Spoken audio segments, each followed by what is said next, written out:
This is the EGC 20k Age of Empires 4 tournament. We are here to witness the final 16 generals in battle. Let's start the next one.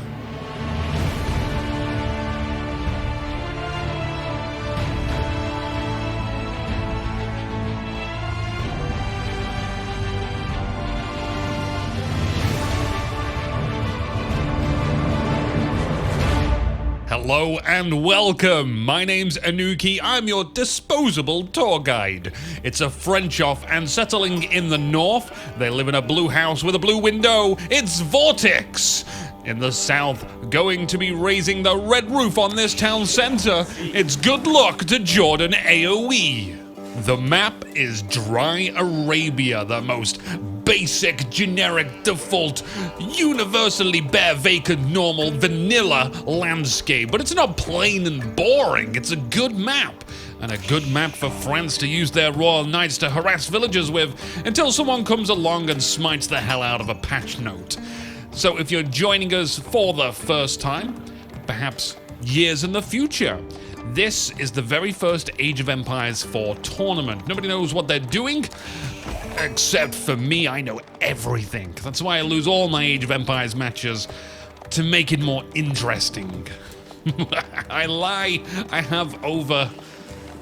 Oh god, I just had the sudden realization as to how old I am. And then this tournament is great. It's still on the first patch. 2 weeks into release, players are still evolving their strategies.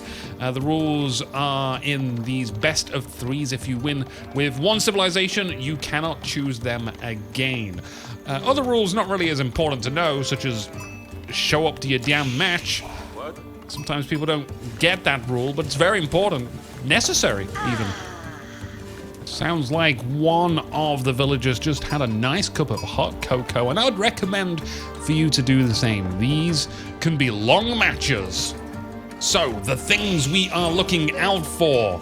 The location of the gold is important. Royal Knights cost a lot of gold to keep training, so the generals will likely send their scouts to discover the location of the closest gold mineral vein and then try to harass workers away from it. That way they can produce more knights than their enemy. And as I look upon the stone, it reminds me that France doesn't often get a second town center and focus on economy. It's very much weighted more towards this passive, in a sense, all in. They still build their economy. It's just a very slow build-up whilst producing knights to harass with, like a steamroller driving up a snowy mountain. But if it gets to the top and then begins its downward slope, it's just a slow crush. That very much stems from the chivalry upgrade, which you can get out quickly.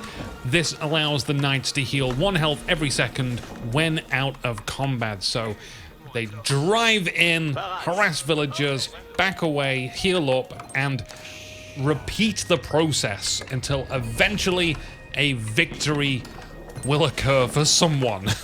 Which brings me to the talking point of mentality. France doesn't commonly switch off of this strategy, which is what I mean by all in. Up to this point, prior to round 16, we've rarely seen France get anything besides knights and archers, and when that does not work, for whatever reason, France does not want to seem to adapt to the situation. They will continue this failing strategy until the loss. Vortix has arrived behind Jordan AoE, and they'll find the town center. And they'll scoot around the side, collect some extra sheep, and discover that gold vein. The wood and gold are close together, which means one of two things. Great news, because it's easier to protect the villagers when they are all in one place. Bad news, because all the villagers are in one place, and if the knights push Jordan AoE's villagers away, they won't just be losing gold, it'll be wood too. With the mill to the far right of the settlement, you can see the attack pattern now already. Royal Knights go to the mill and then to the gold, and back and forth they go, constantly denying resources. Checking in on Vortix's settlement, the School of Cavalry arriving shortly after Jordan AoEs. Resources really scattered far and wide in the lands of Vortix. The deer is a bit more awkward to get to with the trees in the way and the gold on the opposite side of the wood. This really is perfect for knights raiding, because they can just loop round, and our first knights are already out for Jordan AoE. Rallied straight to Vortix's settlement, and they'll cut across the vision of a scout. But even if this wasn't scouted, everyone knows what is coming when it comes to France. Vortix's knights will be given the order to defend the woodcutters. The first joust is about to begin as the two knights point their giant fingers at each other, breaking the tip-off for that initial bonus damage. Vortix appears to have won the game of chicken. That second knight will be on its way for Jordan AoE, so we're probably going to see this back and forth clash whilst both generals train more guys to sit on horses in super heavy armor. And whilst we wait for that to happen, have you ever thought about competitive Age of Empires 4? Perhaps there is something missing in your life. Then check out the EGC, the Elite Gaming Channel's Discord. The link is in the video description, and see if that is what you're missing. There's going to be weekly events, and you can follow all the action there. We'll also be covering some of these events on the Ironcast channel. We'll be hosting our own events, more community, fun-orientated stuff, and if you're interested in hearing more about civilization wars and feel you can work well with others, then check out the Ironcast Discord. And that's all the adverts these videos have, because we don't monetize these videos, so you shouldn't either. I'm talking to you, Content ID copyright thief. Vortix is going to be on the offensive. Two knights moving over to the mill side, and there are 4 knights waiting from Jordan AoE, putting all their eggs into defending the mill basket. Vortix, however, has more royal knights advancing from the west.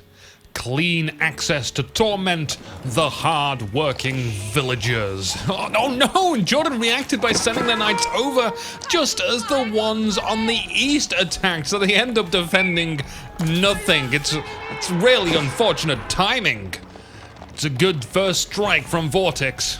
I count 4 dead, no injured. We'll keep you informed as the casualty reports come in.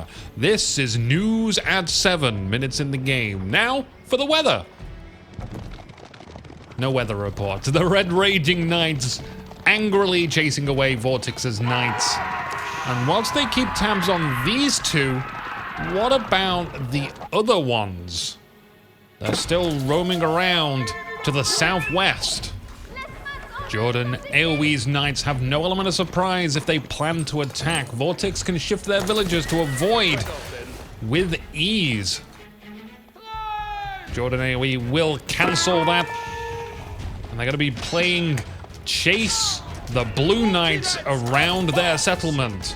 Losing a few villagers early on will have slowed down their ability to produce knights. Vortix getting more knights, meaning they can act like a thug, slap some villagers, bing bang bosh, job's done.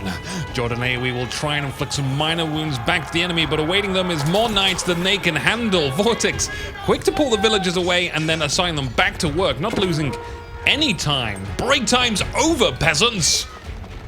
Everywhere we look, Jordan AoE is outnumbered. It'd be much easier to defend with spears, and the white flag is raised. Southern France has been subdued. Victory has been achieved quickly for Vortix.